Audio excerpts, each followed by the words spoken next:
భారత రాజ్యాంగం సమానత్వ హక్కును, వాక్ స్వతంత్ర యొక్క హక్కును, మత స్వేచ్ఛ హక్కులు కల్పించింది. వాక్ స్వతంత్రంతో పాటు మనకు రాజ్యాంగంలో సభలు నిర్వహించుకునే హక్కు, శాంతియుతంగా ప్రదర్శనలు చేసేటువంటి హక్కు, నిరసనను తెలియజేసేటువంటి హక్కులు, ఇవన్నీ కూడా రాజ్యాంగం కల్పించింది. ప్రభుత్వం తప్పు చేసినా కూడా ప్రభుత్వం యొక్క తప్పుల్ని ఎత్తి చూపించేటటువంటి ఒక హక్కు ప్రజలకు ఉన్నది. అది పత్రికల ద్వారా కావచ్చు, లేదా సమావేశాల ద్వారా కావచ్చు, మీటింగ్ల ద్వారా కావచ్చు, ఇది తప్పు అని చెప్పేటటువంటి హక్కు కూడా ప్రజలందరికీ ఉన్నది. ఇక్కడ అన్నిటికంటే ముఖ్యమైనది ఏదైతుందో విద్య.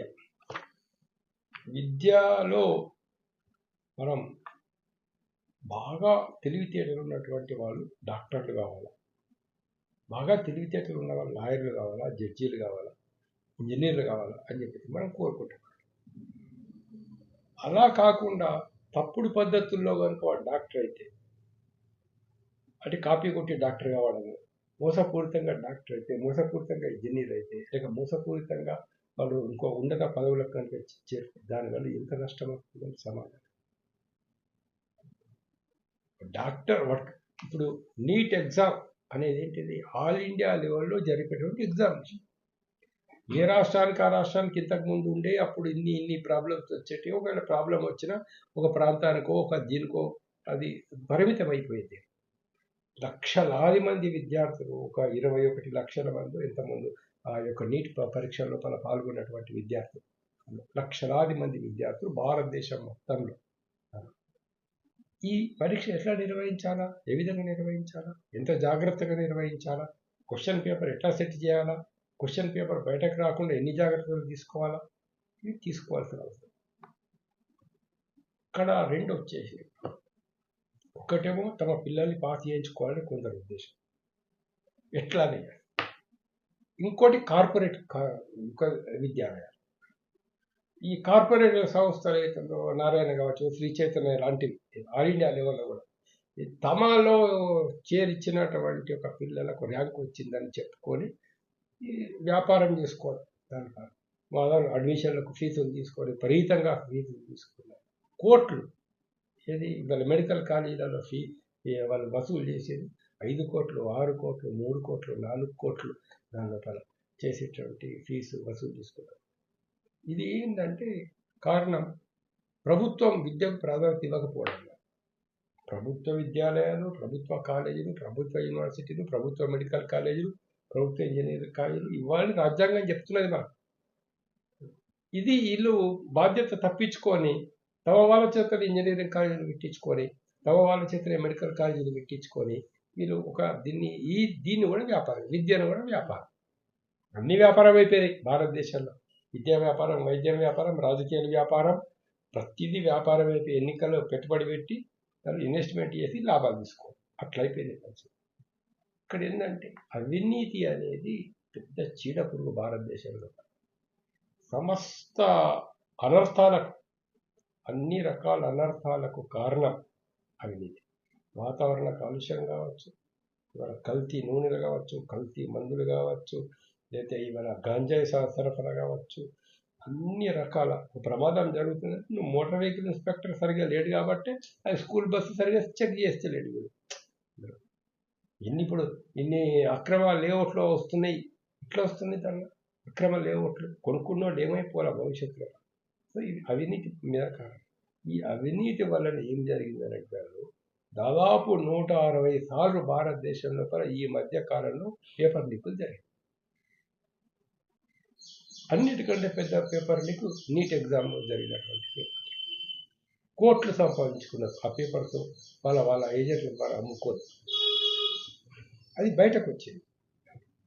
దాంతో నీట్ ఎగ్జామినేషన్ క్యాన్సిల్ చేసేసి ఇంకోసారి నీట్ ఎగ్జామ్ పెట్టాల్సిన పరిస్థితి.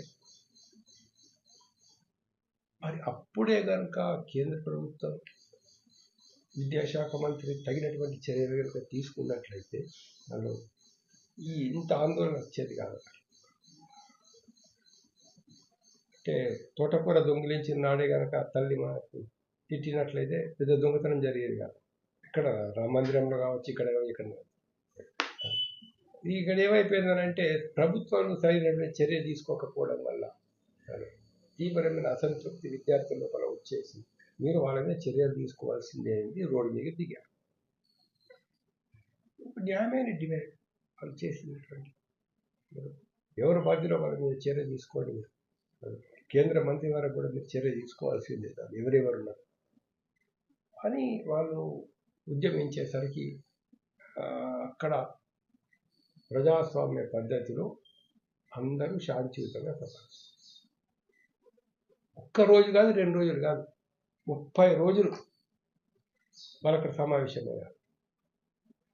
ఇవాళ ఏంటిది మరి ఆయన వాంగ్చు అతని పేరు, ఆయన సోనం వాంగ్చు నిరాహార దీక్షలో కూర్చున్నాడు.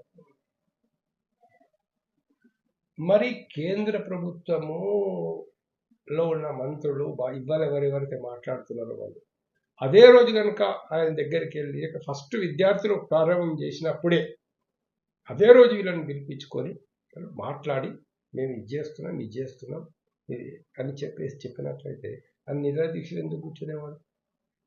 నిరాహార దీక్షలో కూర్చున్నాడు. ఫస్ట్ రోజే వీళ్ళు వెళ్ళి ఆయనతో మాట్లాడి హలో మీరు ఎందుకు మీ డిమాండ్స్ మీద ఒప్పుకుంటున్నాం లేదు ముందుకేశారు. 20 రోజులు జరిగింది ఆందోళన, ఇంకెక్కువనే. అప్పుడు అంటే ఎంత దుర్మార్గం వండినారో లాఠీ చార్జ్. రాత్రి పూటనేమో ట్రక్కులో కొన్ని రాళ్ళు కొన్ని లాఠీలు తీసుకొచ్చి పెట్టారు.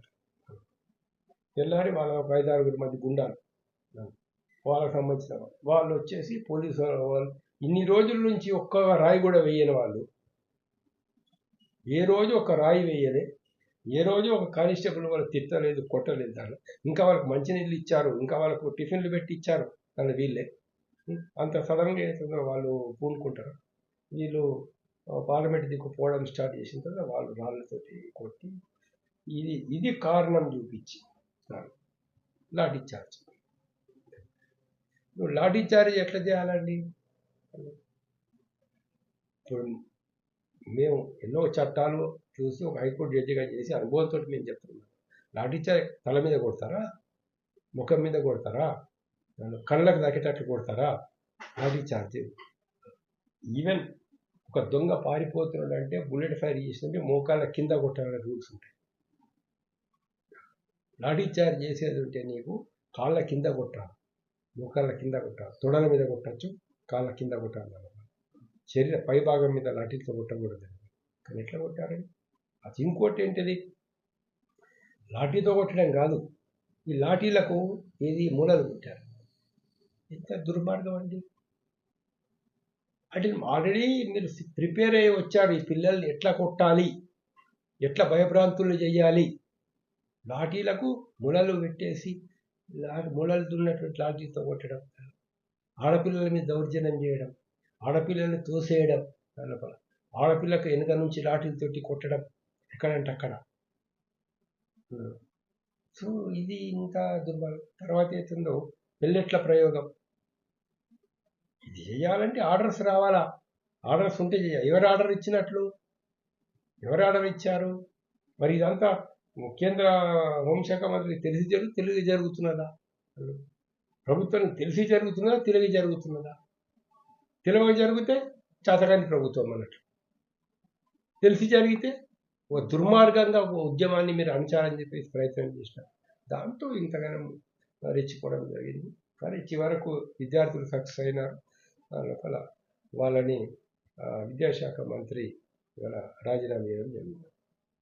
ఇక్కడ విషయం ఏంటంటే ములలు ఉన్నటువంటి లాఠీలతో కొట్టి పెల్లెట్లతో ప్రయోగించినప్పుడు ఏవైతే వీడియోలు తీసినారో పిల్లలకి ఎక్కడెక్కడ దెబ్బలు తాకినాయి, ఆడపిల్లల మీద దౌర్జన్యం చేసినప్పుడు వీడియోలు తీశారు కొన్ని వేరే వాళ్ళు అక్కడ ఉన్నటువంటి విద్యార్థులు. వాటన్నిటిని తీసుకెళ్ళి సుప్రీంకోర్టు జైలుకి వెళ్ళారు. వాళ్ళన్నీ తీసుకెళ్ళారు. సుప్రీంకోర్టులో మామూలుగా ఫస్ట్ మెన్షన్ చేసి తర్వాత పిటిషన్ అయ్యారు. మెన్షన్ చేస్తున్నారు, ఏమండి ఇట్లా వాక్ స్వతంత్రకు దెబ్బతింటుంది. ఆర్టికల్ 19 వైలేట్ అవుతున్నది. దానిలో పిల్లల నిరాయుధమైన పిల్లల్ని లాఠీ చార్జ్ చేస్తున్నారు. ఇన్ని దెబ్బలు తాకినాయి పిల్లలకు. మీరు ఆ వీడియోలన్నీ మేము తీసుకొచ్చారు, వీడియోలు చూడండి సార్, ఫోటోలు చూడండి అంటే మరి మన గౌరవనీయులైనటువంటి ప్రధాన న్యాయమూర్తి గారు నాకు అంత టైం లేదు, అది చూసేంత టైం లేదు, ఇంట్రెస్ట్ లేదు, మనకి టైం లేదు, ఇంట్రెస్ట్ లేదు అనేది ఒక మాట్లాడడం. మీరున్నది ఎవరు అయ్యా? నువ్వు సుప్రీంకోర్టు ప్రధాన న్యాయమూర్తి స్థానం లేదు. సుప్రీంకోర్టు ప్రధాన న్యాయమూర్తి అని అంటే దేశాన్ని కాపాడాలి, రాజ్యాంగాన్ని కాపాడాలి. రాజ్యాంగాన్ని కాపాడటం అంటే మానవ హక్కుల్ని కాపాడాలి. ఒక మనిషి మీద ఇంకొక పోలీసోడు వచ్చి లాఠీతోటి దౌర్జన్యం కొడుతున్నాడు, ఆడపిల్లలు కొడుతున్నాడు అని అంటే హ్యూమన్ రైట్స్ వైలేషన్ అనే కాలేదా? వ్యక్తికి ఏదైతే హక్కులు మనం ఇచ్చినామో, రాజ్యాంగం ఇచ్చినటువంటి హక్కులకు భంగం కలిగిందా, కలగలేదా? అది మరి మీరు చీఫ్ జస్టిస్గా ఉండి నాకంత సమయం లేదు అనేటటువంటి ఒక మాటలు మాట్లాడితే మరి దేనికి సమయం ఉంది? ఇంకా ఎలాంటి కేసులు వినడానికి మీకు టైం ఉంది? ఇంత ఇంపార్టెంట్ కేసు వచ్చినప్పుడు ఇంత ఇంపార్టెంట్ కేసు వినడానికి టైం లేదు అందులో అంటే మరి మీకు దేనికోసం టైం ఉంది? అంటే కార్పొరేట్ కంపెనీల కేసులు వినడానికి టైం ఉన్నదా? అందులో వ్యాపారస్తుల కేసులు వినడానికి టైం ఉందా అని జనం అనుకుంటారు కదా. సో ఇది రాజ్యాంగాన్ని ఉల్లంఘించుకుంటూ ఆయన మాట్లాడడం, రాజ్యాంగానికి వ్యతిరేకంగా మాట్లాడబడి చీఫ్ జస్టిస్గా అసలు మామూలు జడ్జి కూడా అలా మాట్లాడకూడదు. అలాంటిది చీఫ్ జస్టిస్ అట్లా మాట్లాడడం అనేటటువంటిది అది ప్రజాస్వామ్యానికే వ్యతిరేకం, డెమోక్రసీకి వ్యతిరేకం, హ్యూమన్ రైట్స్కు వ్యతిరేకం, ఫండమెంటల్ రైట్స్కు వ్యతిరేకం. సుప్రీంకోర్టు ఆయన ఏమన్నాడు తర్వాత అంటే వాళ్ళు పిటిషన్ ఫైల్ చేయలేదు కదా, నువ్వు తీసుకోనంటే వాళ్ళు ఏం చేస్తారు? ఫస్ట్ అక్కడ బెంచ్ మీద వచ్చి చెప్పినప్పుడు సరే బాబు మీరు ఫైల్ చేయండి, దానిలో నేను ఆఫ్టర్ లంచ్ చూస్తాను, దానిలో పిటిషన్ మళ్ళీ అని చెప్తే కదా వాళ్ళు ఫైల్ చేస్తారు. టెక్నికల్గా వాళ్ళు ఫైల్ చేయలేదు పిటిషన్ అని అంటున్నాడు తర్వాత. సో ఇది సమస్య. దీన్ని విషయంలో ఏమంటే యూనివర్సిటీలల్లో ముఖ్యంగా నల్సార్ యూనివర్సిటీలో ఈ లా కోర్స్ పాస్ అయినటువంటి వాళ్ళకి ఇచ్చే సర్టిఫికేట్లను చాలా పెద్ద పెద్ద వాళ్ళతో ఇప్పిస్తారు సాధారణ. ఇప్పుడు సుప్రీంకోర్టు చీఫ్ జస్టిస్తో ఇప్పియాలని చెప్పేసి నల్సార్ యూనివర్సిటీ వాళ్ళకు నిర్ణయం తీసుకున్నారు. మరి యూనివర్సిటీ అంటే బీసీ ప్రొఫెసర్సే కాదు, విద్యార్థులు కూడా యూనివర్సిటీలో భాగమే. బీసీ ఉన్నది విద్యార్థుల కోసమే, ప్రొఫెసర్స్ ఉన్నది విద్యార్థుల కోసమే, ఈ ఫంక్షన్ పెట్టేది విద్యార్థుల కోసమే. మరి అందరు కలిసి ఒక నిర్ణయం తీసుకోవాలి. కానీ మేము బీసీ చెప్తున్నాం మీరు వినాలంటే అడుగుతూ ఇప్పుడు ఇవాళ రేపు డెమోక్రసీలో అడగలుగుతుంది. సో విద్యార్థులందరూ ఏమన్నారంటే సార్ మీరు అతన్ని పిలవకండి,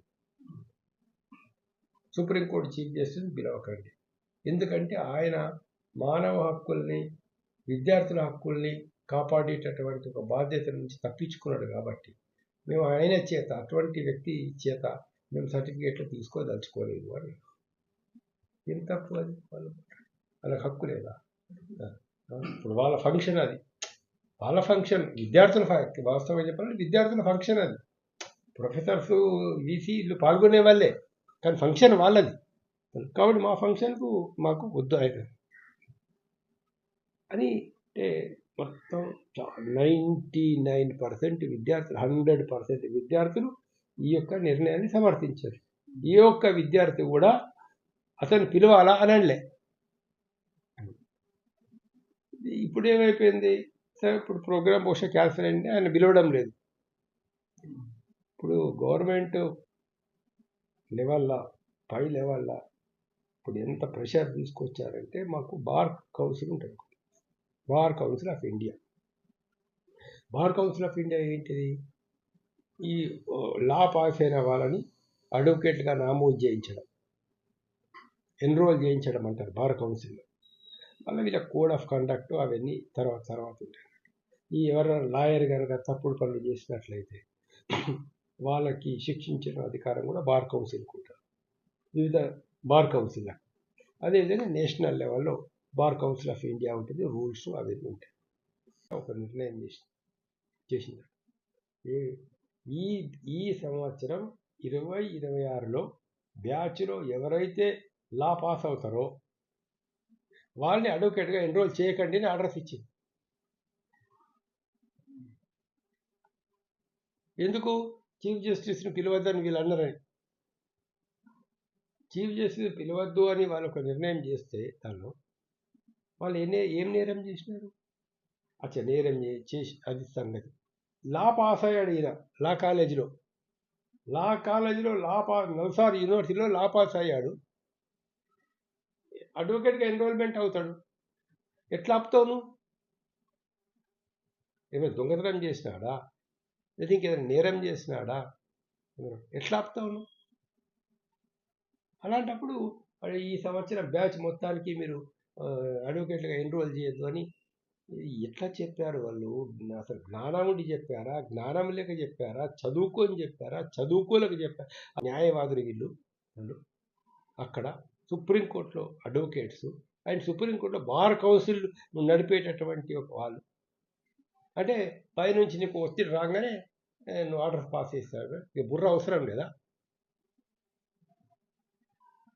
పైన లా మినిస్టరో లేకపోతే పైన ఇంకెవరో లేకపోతే సుప్రీంకోర్టు నుంచి ఎవరో తీసుకొచ్చి చీఫ్ జస్టిస్ బాగా నారాజున్నాడు, మీరు మంచి యాక్షన్ తీసుకోవాలంటే ఏం యాక్షన్ తీసుకుంటున్నాం అనేది నీకు ఆలోచన ఉండాలి కదా. అక్కడ ఏ చట్ట ప్రకారం చట్టంలో ఏముంది? నిరసన తెలిపితే నువ్వు వాళ్ళని అడ్వకేట్గా నువ్వు ఎన్రోల్ చేయొద్దని చెప్తావా? ఇంతకుముందు సుప్రీంకోర్టులో హైకోర్టులో ఏమని చెప్పలేదు, ఒక వ్యక్తి అంటే ఏ భావాలను ఉండాలి, అంటే మావోయిస్ట్ భావాలు, నక్సలైట్ భావాలు, ఆ సాహిత్యం చదివి కమ్యూనిస్టు భావాలు, ఇది ఇంకొక భావాలు ఉన్నంత మాత్రాన నువ్వు అతని మీద ఎలాంటి చర్య తీసుకోవడానికి వీలేదని ఎంతో గొప్ప తీర్పులు. భావ వ్యక్తీకరణ స్వేచ్ఛ ఉంది భారతదేశంలో. మరి ఎన్నో సుప్రీంకోర్టు తీర్పులు చెప్పారు. ఇవాళ అవన్నీ తీసేసి వీళ్ళు చీఫ్ జస్టిస్ని పిలవద్దు అని అంటే ఎన్రోల్మెంట్ చేయొద్దు అనేటటువంటి బార్ కౌన్సిల్ చెప్పడం ఇది ఘోరమైన విషయం. చెప్పినారు, వాళ్ళు ఏమైపోయింది? 24 గంటలు తుస్సుమన్నారు. ఇది కాక్రోచ్ జనతా పార్టీ నాయకుడు ఎవరో ఉన్నారు, ఆయన కాదు ఇంకొక పిల్లడు, ఆయన ఎవరో మాట్లాడు, సరే ఆయన మాట్లాడుతున్నాను, ఖబర్దార్ మీరు కనుక ఇట్లా నల్సార్ విద్యార్థుల పట్ల ఇట్లా చేసినట్టు ఆల్ ఇండియా లెవెల్లో మాకు ఉద్యోగం చేయాల్సి వస్తుంది అని చెప్పేసి మొత్తం అన్ని యూనివర్సిటీల లోపల, అన్ని లా కాలేజీలో, మిగతా కాలేజీల లోపల మొత్తం విద్యార్థులు మీరు రోడ్డు మీద తీసుకురావాల్సి వస్తుంది, జాగ్రత్త. ఏం నిర్ణయం చేసినారు? అసలు ఆలోచించి మీరు నిర్ణయం చేశారా అని అతడు బెదిరించేసరికి 24 గంటలలో తోక ముడిచి తీసుకున్నారు.